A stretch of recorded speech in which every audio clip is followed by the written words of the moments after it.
Hey guys, it's Edwin here, and today I'm going to talk to you about why people go back to their abusive relationships. I know we've all seen a close friend or a family member go back to their abusive relationship, not even once, but research says most people go back 5 to 7 times. And we always ask ourselves this: how can someone go back to someone who's tormented them emotionally or even physically? From a third party's perspective, it's not easy to understand why that happens, but for someone who's been in a toxic relationship, there's always that pull and that urge to go back to their abusive relationship.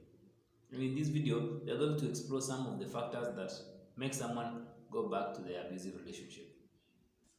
The first factor why people go back to a toxic relationship is hope. As humans, we are always optimistic that things will change and will go back as they were before. We cling on the hope that our toxic partners will find an epiphany and change for the sake of the relationship. What also lingers in the back of the mind of someone who's been in a toxic relationship is the many promises they made that they are going to change. So someone may just go back because they now feel that maybe the change has happened.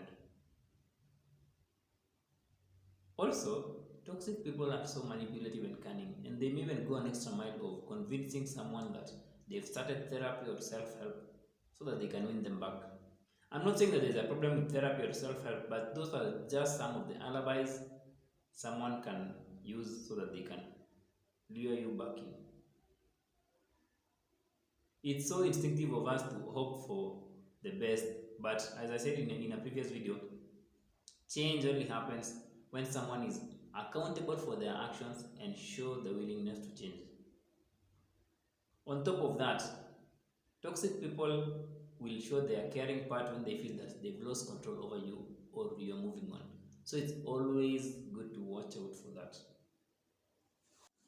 Another factor is someone who's just left a toxic relationship is so low in self-esteem. As I said in a previous video, being in a toxic relationship leaves a huge dent in someone's self-esteem, and someone may even feel that they have no value at all.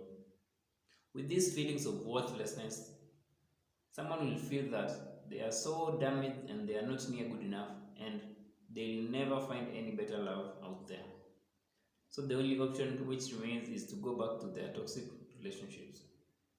Low self-esteem also means that someone cannot stand for themselves and be assertive in this world full of rejection. So the only place that someone feels safe and accepted is with their toxic partners.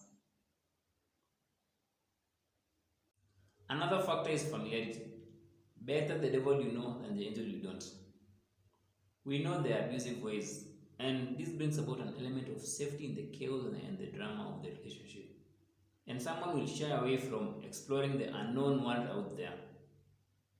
And as we all know that the mind loves and feels safe in a familiar environment and it hates change. Someone may even find it boring to be in a peaceful environment as they are so accustomed to the chaos and the drama of the relationship. Some people even miss the chaos of the relationship. Even if someone's behaviors are unpleasant, the familiarity brings about an element of ease as we know what to expect from the relationship. Toxic or not, familiar environments brings about this feeling of it's a home that we have to go back to. Another factor is a toxic relationship is very addictive and it has the same feeling as when someone is hooked to a drug or gambling.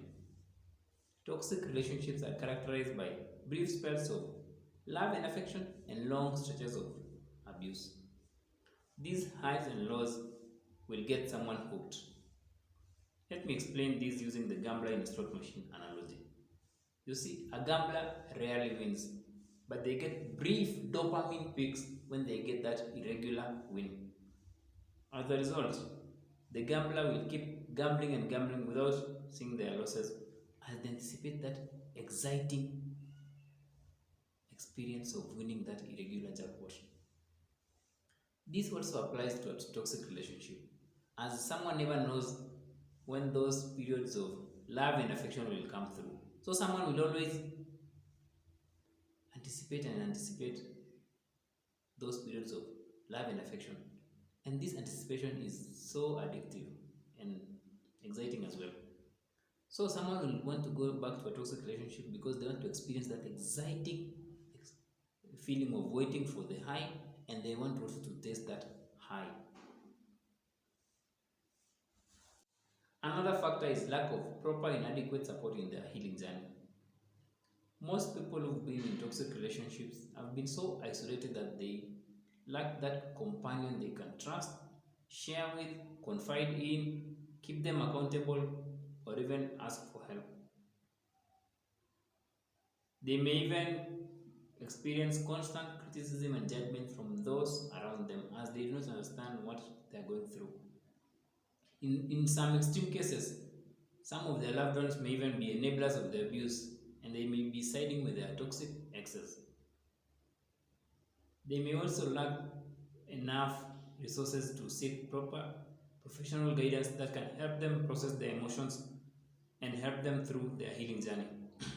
Without proper support to validate their experiences and to cater for their emotional and physical needs, someone will find themselves going back to their toxic relationships because it's actually a tough moment to do it alone. Another factor that makes someone go back is they feel so lonely. A toxic relationship leaves someone feeling so empty and the deep sense of disconnection from the world. The feeling of loneliness can be so overpowering that someone feels something is better than nothing. Coupled up with the fact that the relationship in itself made someone to isolate from the activities they loved or their hobbies, it means that someone cannot find things to do with the free time and the free space they have. So this adds more fuel to that feeling of emptiness. The only option remaining is to go back to their exes just to feel that void of emptiness, even if it's painful. The last factor is going back to a toxic relationship may be the easy path to follow. In the case of a married couple, separation involves a strenuous divorce process, from finding a lawyer, finding finances, attending court sessions, coming up with a parenting plan. All these factors can be quite strenuous. And someone may feel that it's even much easier to just forget about all those divorce processes and just stay in the relationship because it's easy. Another factor also is starting a new relationship is not an easy thing to do. From dating, declaring your intentions, and all those various aspects which are involved in building a relationship with another person. So someone may feel that it's easier to go back because they don't have to start over, they just have to persevere in the place where they had already invested their emotions and their finances. They may even rationalize some of the toxic behaviors so that they can find their way back to the relationship. All this will make someone go back to that toxic relationship because it's the path of least resistance. Recovery from a toxic relationship is a challenging experience. But whatever you do not go back to them. Keep working on it and keep focusing on that light at the end of the tunnel. That's it for me today. And if you feel that you are 100% committed and would like my help in your healing journey, click the link in the description and I will show you how I can help you break free from toxic relationship patterns for good.